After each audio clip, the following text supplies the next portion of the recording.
Hello friends, बरायबाय Bodo Job Info YouTube चेनेलाव आसा खालामो गासिबो नोंथांमोना मोजाङै दङ। दा गुड निउज बेनो जाबाय DME नि नन टेक्निकल एडमिट डाउनलड खालामनाया बोरै खालामनांगौ आरो लोगोसे टाइम होबावदों बेनो जाबाय गोदान रि-एप्लाइ बेनो जाबाय नोंथांमोननि भेटेनारि डिपार्टमेन्टआव दा बेनि सायाव अफिसियेल नटिस सफैदों जों बेखौ नायगोन आरो एग्जामखौ माने पस्टपन खालामदों बेखौबो आं नोंथांमोननो गासिबो डिटेल्सखौ लाना फैदों। बेखायनो जायफ्रा Bodo Job Info YouTube चेनेलाव गोदान साबस्क्राइब खालामना लाबानो जाबाय। जेब्लायबो साख्रिनि आपडेट एबा सरकारि लन स्किमनि सायाव नोंथांमोना बर' रावजों मोननो हागोन। दा जोङो अफिसियेल साइटआव फैखाबाय लिंकआ दङ डिस्क्रिप्शनाव नोंथांमोना चेक खालामनो दाबाव।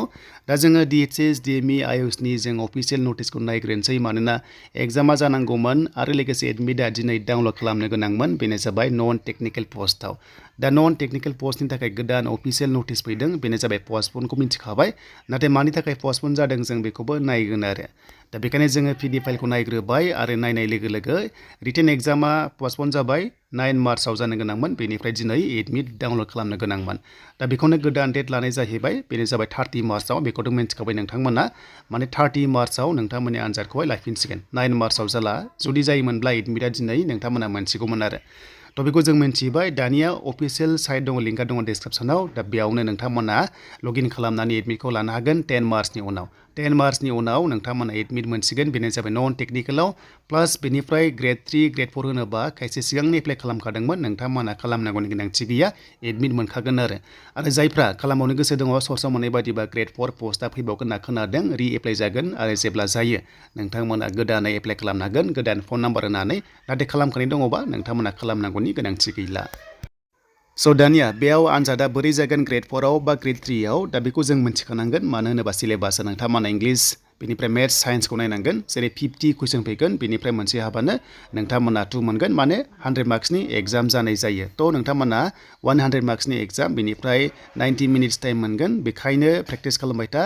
साबजेक्टआ नोंथांमोना सिलेबासआ इंलिश थायो मेथ्स थायो बेनिफ्राय साइन्स थायो बेनिफ्राय GK थायो आरो जेराव नेगेटिभ मार्किंबो गैया इंलिशजोंल' बेयाव एग्जामखौ लानाय जागोन। स' दानिया फैबाय एग्जाम पस्टपन जानायनि गुबै जाहोना जाबाय मोनसे फैदों आपडेट बेनो जाबाय टि ट्राइब्सनि थाखाय आदिबासि स्टेटास बिथांमोना माने रिजार्भेसन खथा मोनदों नैबे साख्रियाव जेरै जोङो 10% मोनो बिथांमोनाबो 3% बेबादि गभर्नमेन्टआ गोदान खालामदोंमोन ना स' बेखायनो लगइन खालामनानै बिथांमोनखौ जायनोखि आन्डार टि ट्राइब्स गोग्लैयो बिथांमोनखौहाय आपडेट खालामनो होदों आरो जाहाथे बिथांमोना रिजार्भेसन खथायाव साख्रिखौ मोननो हायो। दा काट अफआ जेनेरेलाव गोजौ थाङो नालाय बेखायनो एक्सट्रा काट अफ थांगोन बिसिनाबो दा बेखायनो एसे लेट खालामदों एग्जामखौहाय। देन लगइन खालामनोबा नोंथांमोना लगइन अपसन दङ ना लगइन अपसनाव क्लिक खालामबानो नोंथांमोना एडमिट मोनगोन बेखायनो लगइनाव क्लिक खालामनाय लोगो लोगो गाव गावनि फन नाम्बार बेनिफ्राय पासवर्डखौ होनानै नोंथांमोना लगइन खालामबानो नेक्स्ट लेभेलाव एडमिटखौ मोननो हागोन आरो।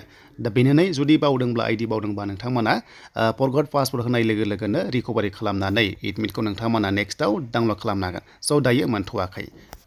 देन बेनिफ्राय जोङो भेटेनारि डिपार्टमेन्टनि फैबाय लास्ट डेटआ बारायफिनबाय 18 मार्चसिम हरनाय जाबाय बेनो जाबाय दाखालिनो ओंखारदोंमोन नाथाय माखासे जाहोननि थाखाय बन्द खालामदोंमोन एप्लाइखौ दायो एप्लाइ सोलिफिनबाय नोंथांमोना खालामदो जायनोखि डिप्ल'मा दङ 1 इयार जुदि कर्स दङबा भेटेनारि डिपार्टमेन्टआव नोंथांमोना फिल्ड एसिस्टेन्ट पस्टआव नोंथांमोना खालामनो हासिगोन। अके दा नोंथांमोना एप्लाइ जाफिनबाय दा नोंथांमोना जाहाथे बेखौ खालामफिनो।